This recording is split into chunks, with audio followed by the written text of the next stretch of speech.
Welcome to the Lord of the Rings Lorecast, the show that explores the background of Tolkien's amazing world from the very beginning.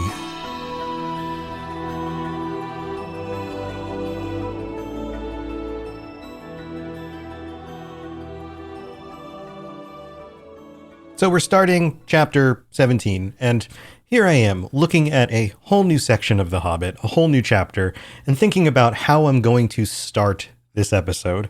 And the very first thing that comes to mind is simply, Tolkien is so good at this thing. And I feel like I'm a broken record at this point. How many times have I started an episode and talked about the things that Tolkien is amazing at? But I don't think that's my fault. I'm not going to take responsibility for this because he's just that good. Isn't that why we're all here? Isn't that why we are still enjoying his work this many years later and keep coming back to it? I mean, maybe there's some personal obsession, and yes, everybody enjoys their comfort food, and I'm putting this in quotes, of, you know, the kinds of entertainment they like to consume, and it's often nice to go back and do something again. And I didn't mean this to be a segue to promote my new show, but I mean, it totally makes sense. One of the things that I'm doing as comfort food is releasing a new show called Retro Recall, where me and my friend John from the 40K Lorecast get together and talk about and play games we haven't played in like 30 years. So that's actually launching on the 19th. There's a YouTube channel that will be up, and you can right now go to it. Just search Retro Recall on YouTube, and there will also be a podcast feed. So if you're looking for nostalgia and checking out old games to see if they hold up after 30 years, then go check out Retro Recall. And I didn't mean to, promote this at the beginning of the episode, but it just makes sense talking about something that we keep going back to.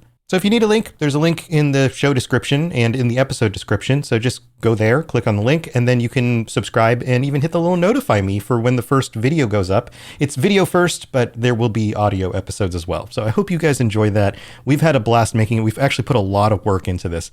But I didn't mean to focus on that. I want to talk about The Hobbit here, chapter 17.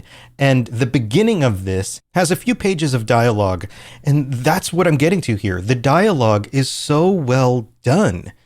It's not necessarily exactly, the way that people speak in the real world so much as it is extremely effective at conveying exactly who these characters are, and also revealing things about them that they either state themselves or can be heavily implied by what's happening in the situation and the words that they choose to use and the things they choose to reveal and when they choose to reveal them.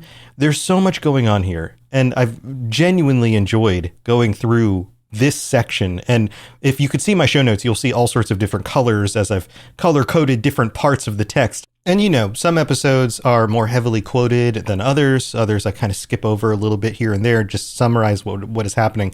This is an episode where I could pretty much quote every single sentence in these 3-ish pages that I'm covering. And yes, that's how dense this episode will be, because it's 3 pages long, and we're doing an entire podcast episode about 3 pages. But here, let's get into it. Let's find out what happens when Bilbo gets back from giving, Bard and the Elven King the Arkenstone, and let's see how Thorin responds.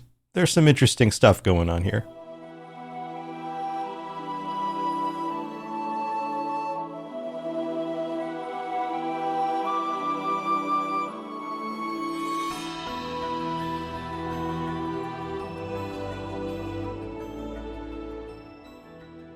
So the very next day begins, and the very first line talks about trumpets ringing early in the camp, and a runner heading up the path to convey a message to the dwarves.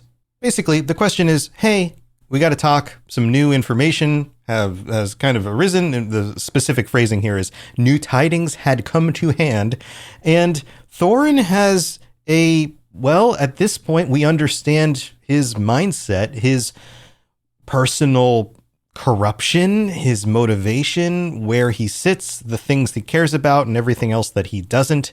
And we also, as I've discussed in previous episodes, understand how that kind of mindset can make it very hard for somebody to see things other than what they want to see. And his very first response to this is, "That will be Dine."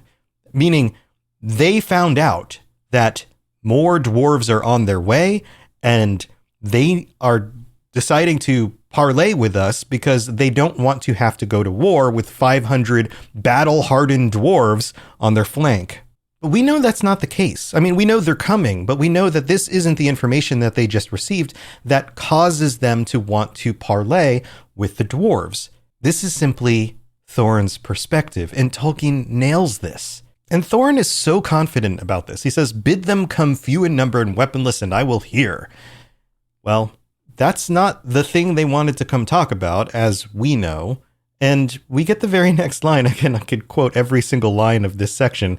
"The banners of the forest and lake were seen to be borne forth again." And I love that we now have two overarching names for these groups. It's not just the people of Laketown and the elves of the forest. It is the banners of the forest and the lake, as if the forest and the lake were forces unto themselves, not just the people from those locations. And in this situation, you would expect that you would have messengers. You would have a small group coming to parley, and maybe a leader or two, but you end up with both Bard and the Elven King, and, mysteriously, as we know who this is, an old man wrapped in a cloak and hood who happens to be carrying a strong casket of iron-bound wood. This is basically the description of a wooden reinforced chest, something that you would put something very valuable in. And we know what this is. This is Gandalf with the Arkenstone. And it's interesting here. Notice that both Bard and the Elven King have trusted Gandalf to carry this. It is not in the hands of Bard. It is not in the hands of Thranduil. It is in the hands of Gandalf. That's how much both of these very important individuals trust and know Gandalf. And you have to imagine what some of the conversation was that night after Bilbo left, because he runs into Gandalf on the way out. Gandalf would have gone to both of them and discussed what to do in the morning. And we get a lot more of these kinds of behind-the-scenes conversations between important people in The Lord of the Rings than we do in The Hobbit. These moments of deliberations between very important people who have a lot of wisdom and knowledge, but also their own intentions and their own drives, the things that they want. And we see many times in The Lord of the Rings how Gandalf is able to maneuver through that. So it's not a surprise here that Gandalf would have done so with Bard and the Elven King. And we know that this is Gandalf. In fact, the reader is supposed to know who this is, and yet it is not specifically stated in the text. And there's a reason for that. If Tolkien had simply put before whom a Gandalf, not an old man, I said a Gandalf, that's funny. Gandalf is standing there with the Arkenstone in a box, it wouldn't be as impactful. We know that he's being hidden because the dwarves don't know who he is yet. And that creates a certain level of tension and hopefulness, expectation about what's going to happen in us, the reader, because we know something they don't. In fact, we know many things they don't. Like, they have the Arkenstone, and that's why they're there. "Hail, Thorin," said Bard. "Are you still of the same mind?" The very first thing he says is basically, "Hello, are you still a grumpy jerk?" Like, what? You ready to talk or no? And Thorin's response here is interesting. "My mind does not change with the rising and setting of a few suns." That's the very first thing he says, which I find highly ironic, because the change from him from a caring, empathetic, good leader of this group to somebody who was so absorbed with wealth and power and his own status and all of that was very quick. You could probably make the argument that that change occurred over the setting of a few suns, the rising and setting. So he's not right here. He's incorrect. He then says, "Did you come to ask me idle questions? Still the elf host has not departed as I bade. Tell them you come in vain to bargain with me." His response is condescending. You're asking idle questions. Why are you here? You haven't done what I told you to do. Go do it. This is a very domineering kind of thing. And a lot of times people will mistake this kind of language for confidence, but really it's arrogance. Of course, they are not required in any way to do exactly what Thorin wants them to do. This is a negotiation. It's not just a one-sided, one person makes demands and another person has to respond. They both wield some level of power here. That's what a siege is. The dwarves are locked in and could very well starve according to their perspective. But then we get this. Is there then nothing of which you would yield any of your gold? Notice that this is telling. This is moving the conversation forward. Basically, he doesn't even respond. Bard doesn't say, well, no, we haven't done what you asked, and this is why. He simply moves the conversation forward because Thorin is not doing so. Nothing that you or your friends have to offer. And again, Thorin is wrong. He doesn't know what they have to offer. And then we get this. What of the Arkenstone of Thrain? He said at the same moment, the old man opened the casket and held aloft the jewel. And this moment is so cool because it defines for us that there is no mistake about what this jewel is. The light leapt from his hand bright and white in the morning. In the bright morning sun, this gem shined even brighter. And I totally get why people would say, well, is it a Silmaril? Like, what the heck is going on here? It's shining bright light out of it. It's not a Silmaril. We've talked about this, but it is very Silmaril-like. I mean, the themes here are obvious. This is Thorin's. He believes it's his. He wants to get it back. He will do anything in order to have it. That sounds like the Noldor to me. And Thorin's response here is priceless. I guess that's a funny way to say this because the Arkenstone is very valuable, but it's priceless. He is stricken dumb with amazement and confusion, and nobody would talk for a while. Can you imagine being somebody like Thorin, whose mind is co-opted with these thoughts of domineering the world in order to get the thing that he would want, because that's the only thing he cares about. And for him, that has defined his reality. And I bring up narcissism pretty regularly on the show, having been somebody who's had to deal with people in my life who have suffered that and caused the people around them to suffer it with them. And this is another one of those things that proves to me that Tolkien understood what narcissists were and probably had to deal with them in his life as well. Because the thing that narcissists do that I think a lot of people find very surprising is that they are constantly reinventing the world around them.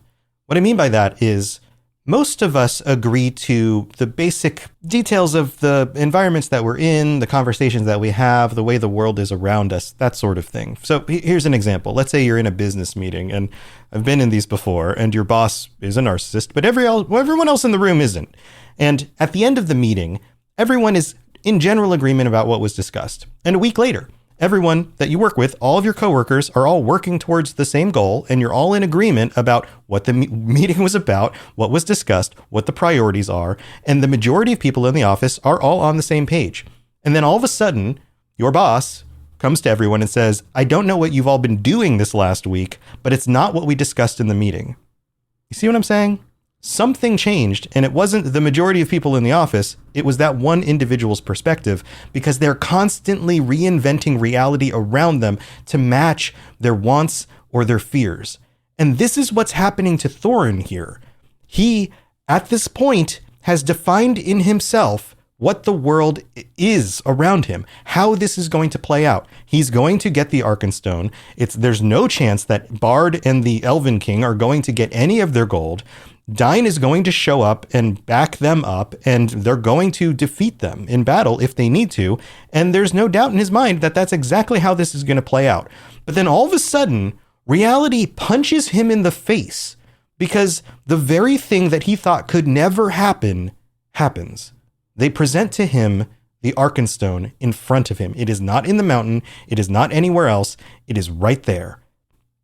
And he has to do some, I don't really like the phrase mental gymnastics, but kind of this is what's going on here. He has to figure out how to adjust his perspective to the reality presented in front of him.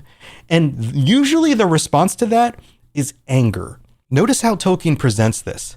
Thorin at length broke the silence, and his voice was thick with wrath. Wrath, not anger, not frustration, wrath.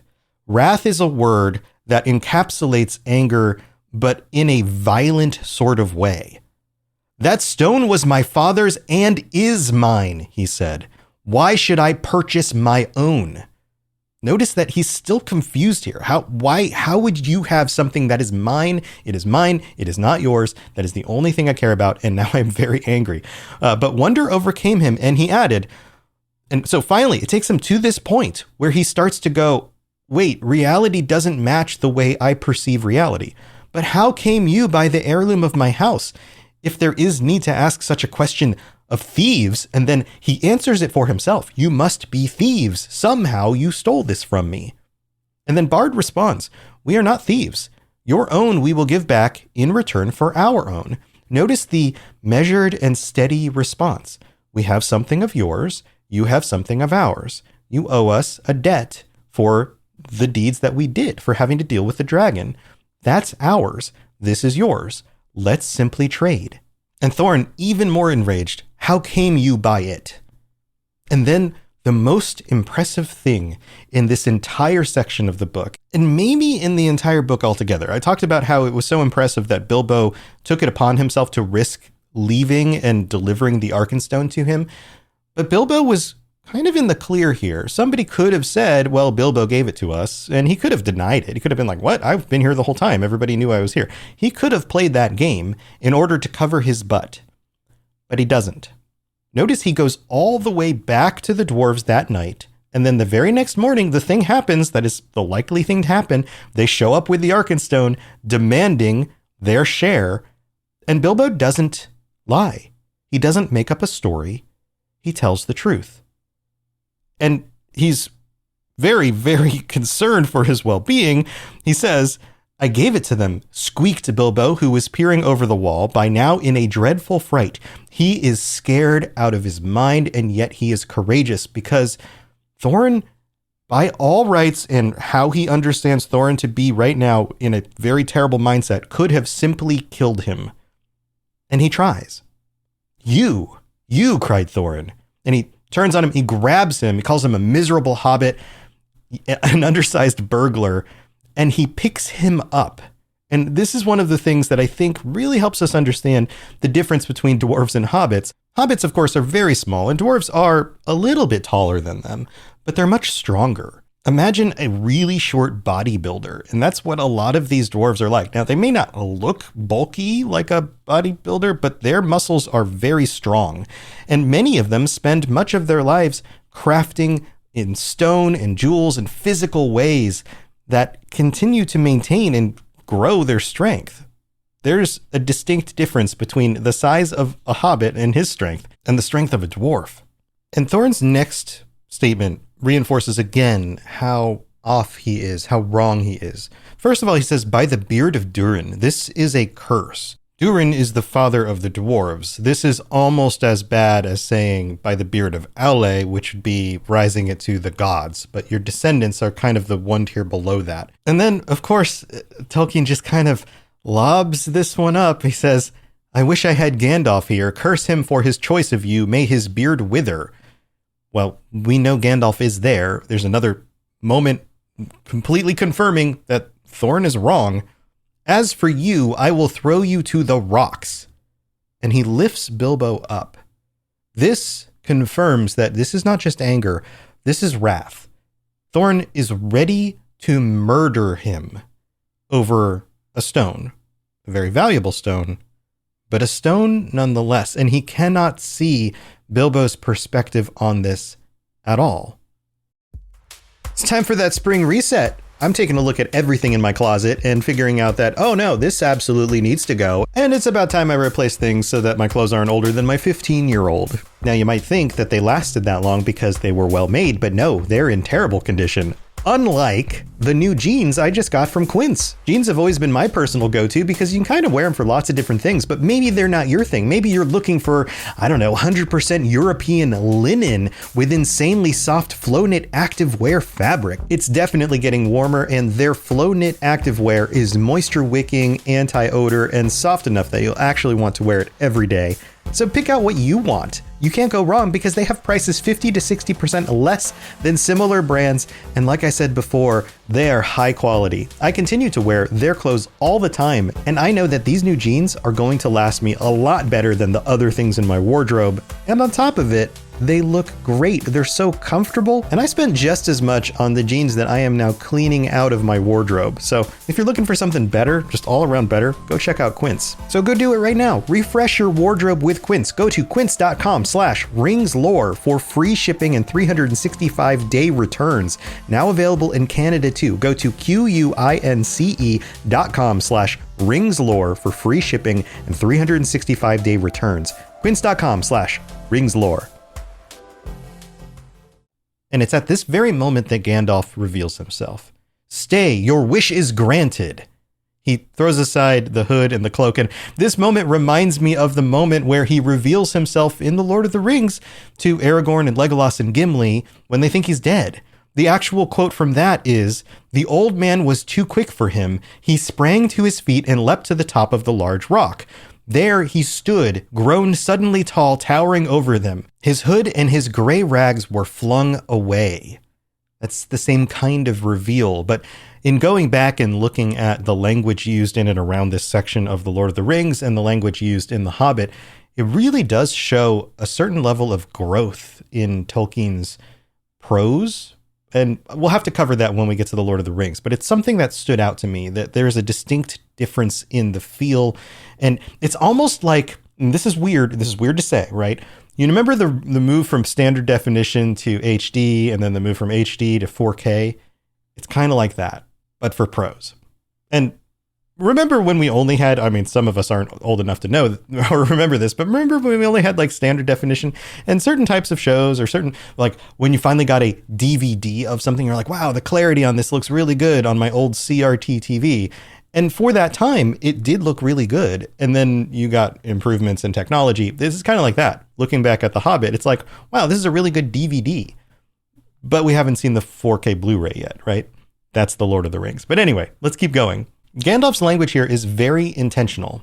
He says, "Here is Gandalf." He announces himself, but he doesn't say, "Here I am." He says, "Here is Gandalf," almost as if it's a title being announced to himself in front of everyone, or the fact that his name carries weight. And so using the name again in kind of a third person way provides that. And then he says, "And none too soon if it seems. If you don't like my burglar, please don't damage him." So none too soon. It seems, you know, a wizard is never either late or early, or late always arrives on time, that whole quote. And then he says, "Put him down and listen first to what he has to say." There are many times where Gandalf will tell somebody exactly what to do, and most of the time they do it. It's as if he almost has the same kind of quality that Saruman had in his ability to change people's response to things through the use of his words. And we know that he does that, and that's part of kind of who he is. But there's also this level of respect, I think. I don't think it's as manipulative as Saruman was in his use of this, but it's still very much commanding. And I think that's more likely due to the level of respect that others have for him, although I'm not going to say that he doesn't use some level of his power in order to push an agenda when it is very important, like rallying the troops and raising their morale or that sort of thing. Now notice Thorin's response here. He says, "You all seem in league." He's the victim, right? This is the narcissist playbook. Things don't go how they want, and they are no longer in charge, in command, in control of the situation. They are the victim because everyone's teaming up on them. But really, it's their response to realizing that the world isn't what they thought it was, and the only reason for that isn't because they were wrong. It's because everybody else is working against them. But notice here that he does what Gandalf told him to do. He puts Bilbo down. He puts him on top of the wall. And then, like a kid who doesn't get picked for the kickball team, he's like, "I'm not going to deal with wizards or any of their friends ever again. Leave me alone." And then he gives Bilbo one more insult and says, basically, "What do you have to say?" And calls him a descendant of a rat. And Bilbo has a good response here. He says, in typical Bilbo fashion, dear me, I am sure this is all very uncomfortable." Like, yeah, clearly, we get it. "You may remember saying that I might choose my own 14th share. Perhaps I took it too literally. Like, Oops. I have been told that dwarves are sometimes politer in word than in deed, kind of a little backhanded compliment. The time was all the same when you seemed to think that I had been of some service. Basically, hey, remember when we were friends and you trusted me because I saved your life multiple times? Yeah, I remember that too. All right. Descendant of rats indeed. Now he's like insulted. Is this all the service of you and your family that I was promised, Thorin? Basically, he's saying, remember when you promised me your service multiple times, when you said you were at my service, when you were at my debt for saving you, and this is your response? You're going to try to throw me off a wall and not even deal with the situation and see the other perspective here? Take it at that. I have disposed of my share as I wished, and let it go at that. Basically, it's done. What's done is done. Deal with it, buddy. Thorin grimly says, I will, and I will let you go at that, and may we never meet again. Basically, he's like, okay, I'm not going to kill you, but get out of here. And then he claims that he's betrayed. I mean, basically, he's playing the victim again, and he realizes that he really doesn't have any leverage in this situation. So he says, okay, fine. They will get a 14th of the share for the Arkenstone back, because in his mind, the Arkenstone is more valuable than a 14th of the share. And that's going to be Bilbo's cut. Bilbo gets nothing. He means nothing to me anymore, and he has to leave and go on. Get out of here. He finishes by saying, take him if you wish him to live. Basically saying, if he stays, I will murder him. And no friendship of mine goes with him. No level of humility, no perspective of, hey, you've trusted this person to save you and your friends and your family multiple times on this journey. No willingness to sit down and really try to understand what's happening. Only an emotional response. And then being forced to just kind of kowtow to their demands. Get down now to your friends. Basically saying, like, we are not friends. Or I will throw you down. Again, another threat to his life.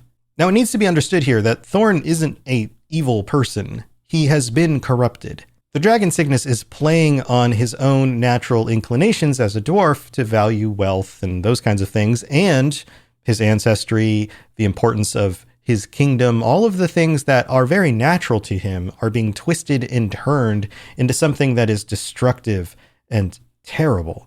So they discuss how they're going to deal with the gold and the silver. They're going to pack it up. We'll be back tomorrow to pick it up, all of that stuff. And until then, they're going to keep the stone. And then Gandalf says, you are not making a very splendid figure as king under the mountain, but things may change yet. Again, Gandalf just kind of stating like, hey man, you're being a jerk, but maybe things will get better, which is very Gandalfian. That's a fun word, way to say things, right? Like, hey, I've got some foresight. Maybe things will change. And I feel like that's mostly for the reader to give them a little bit of like, okay, maybe there's something else going on here. And then we're told that he's still plotting things. He's still backing into his own perspective that maybe Dain will show up and they'll be able to retake the Arkenstone. They won't have to follow through with the deal. You know, manipulative, aggressive things, because that's where he is. And Bilbo climbs down. He basically takes nothing with him except for the armor. And then we get another little jab from Thorin, who basically says, like, yeah, you can keep the armor and it cannot be pierced by arrows, but if you do not move quickly, I will basically shoot your feet. But then we get a little bit of a glimpse of what else is going on with the rest of the dwarves. Not all of them have been corrupted the way Thorin has, and some of them feel shame and pity in their hearts. They're starting to wake up to what's really going on here, because they can see the selflessness in Bilbo. They can see the sacrifice. They can see the willingness to put himself courageously in danger in order to do what he believes is the right thing.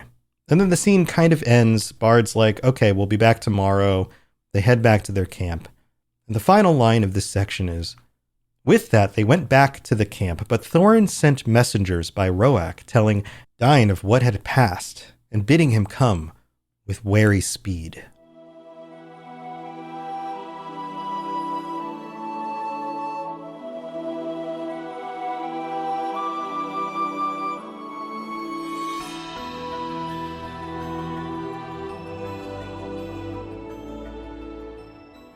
thanks again for tuning in. And just a reminder, check out Retro Recall. It comes out on the 19th, so very, very soon. And we will have episodes up every other week. We're covering Double Dragon 2 first, and then Mega Man 2. And then we've already recorded a good set of the episodes that are all going to roll out bi-weekly. So check that out, Retro Recall. Also, thank you to everyone who supports the show. Welcome to our newest patrons. We've got two new patrons, Brent P. and Russell M. Thank you so much for signing up. Hope you're enjoying the ad-free episodes and the other stuff that you get, including bonus episodes, all sorts of fun things, tons of bonus episodes. And I have to shout out all of our VIP patrons: Fulcrum, David S., Daniel Nightweaver, Capenna, Richard J., TJT, AK Music Lover, Barney D., Azel Razzle, Lori B., Mason Weathertop, Jezer, Gimli a Break, Divine Madman, Rosie Rose, Ginger Fury, Huon is my hero, Aldarian was right, Averiel, Matt, Party Snacks, Single Ent looking for Entwives, Maltaulu, I'm totally butchering that every time, or Norwegianius, Balragius, Hunterus, Chris K, Bruce, oh, I messed that one up too, Bruce W, and Brent P. I'm so sorry, Bruce. Thank you, everybody, for being here and for your continued support. Also, if you'd like to help out in other ways, leave a 5-star review on Apple Podcasts. I'll read it out if I can see it on a future episode. And I will see you next week. Until then, stay safe out there. And if you have to deal with a narcissist, remember, there's no change in their mind. They're just going to dig their heels in and then try to throw you off a wall. And then hopefully there's a Gandalf there to help stop that from happening. All right. Have a wonderful week. I will see you next time.